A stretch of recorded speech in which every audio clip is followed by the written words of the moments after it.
Dig, the story of Dr. Holly Woodward Ballard. Early years. When I was a kid growing up in North Carolina, I always knew that I wanted to be a paleontologist. My earliest memories include looking through dinosaur books, drawing dinosaurs, and playing with dinosaur toys.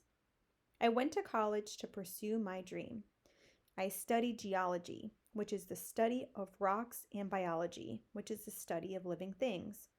This helped me understand how extinct animals lived.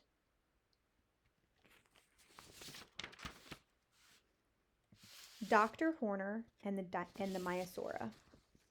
One of my professors in college was a world-famous paleontologist named Jack Horner. He is best known for his discovery of the Maiasaura.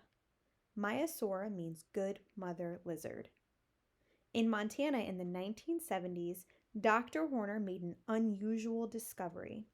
He found the fossil remains of eggshells and adult and baby Maiasaura. This was the first evidence that at least some dinosaurs cared for their young.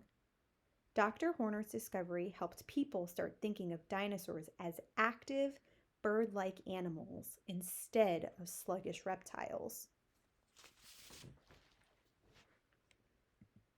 Dr. Horner and his team also found eggs and embryos from other dinosaur species in the same field. This area came to be known as Egg Mountain. The bone bed.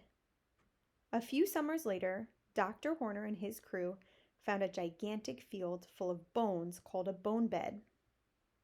The bone bed had hundreds, maybe thousands of baby and adult Maiasaura fossils. You might be wondering how so many fossils ended up in one place. After studying the rocks and fossils in the bone bed, Dr. Horner and his team think that a huge mudslide brought the bones to the field. 76 million years ago, mud swept through the floodplain, low-lying ground close to a river. The mud carried many Maiasaurus skeletons with it. They all ended up as a jumbled mess of bones in what is now the bone bed.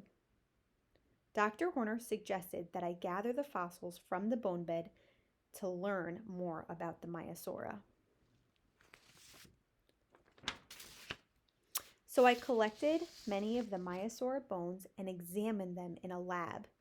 I used a microscope to look very closely at polished, thin sections of bones. I looked closely at the fossilized bone from many different Maiasaura. By studying them, I was able to figure out how long it took for them to grow to their full size. The search for the tiniest bones. Every bone discovery is exciting for me, but you might be surprised to hear that the smallest Maiasaura bones, not the largest, are the most thrilling to find.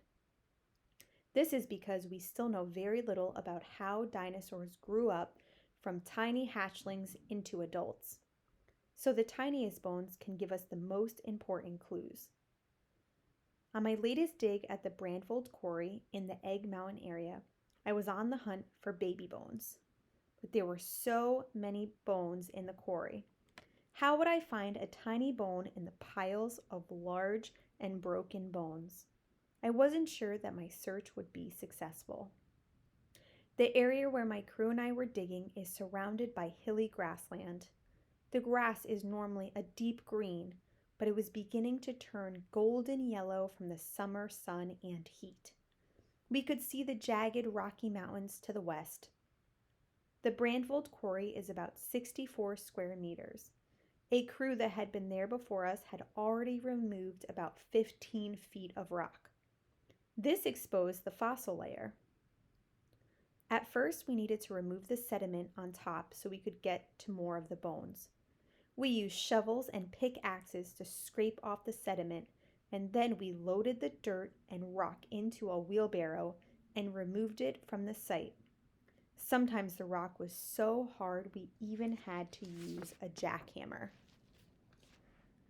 Before long, we were about 2 feet above the bone layer. We started using smaller hand tools like awls, whisk brooms, and brushes. Gently, we removed the rest of the sediment and uncovered the bones. There were so many bones. We found them almost anywhere we dug. We could spot them in the gray mudstone because of their dark black color. We could also identify them by the sound they would make when scraped by the awl. The bones sound like porcelain or glass when scraped, but the mudstone sounds more dull. The shape and texture were our last clues. Bones are usually symmetrical in shape, and if a bone is broken, the inside looks sort of spongy. Every time we found a bone, we would record it. We used meter squares in the field and grid paper. Data collection is so important in paleontology. It can help us understand the environment where the bones were buried and the age of the rocks. Sometimes we can even figure out the cause of death.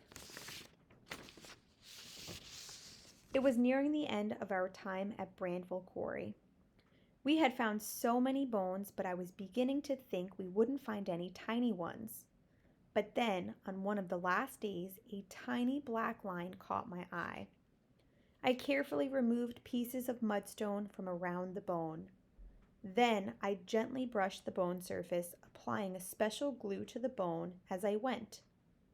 Once the entire surface was uncovered, I could see that it was a tiny Maiasaura femur. The bone was only about 15 centimeters long, about 5.5 inches. At last I had found my tiny bone. I recorded my find in the meter squares in the field and on grid paper. I couldn't wait to tell my team. After the dig, I planned to take it back to my lab. I wanted to analyze the bone so I could learn more about the dinosaur's age and how fast it grew. At the end of the dig, my team and I were so excited about all of the Maiasaura bones we had found. We were the first human beings to uncover the remains of these awesome creatures from 76 million years ago. And I was especially thrilled to have found the tiny femur. What an incredible feeling.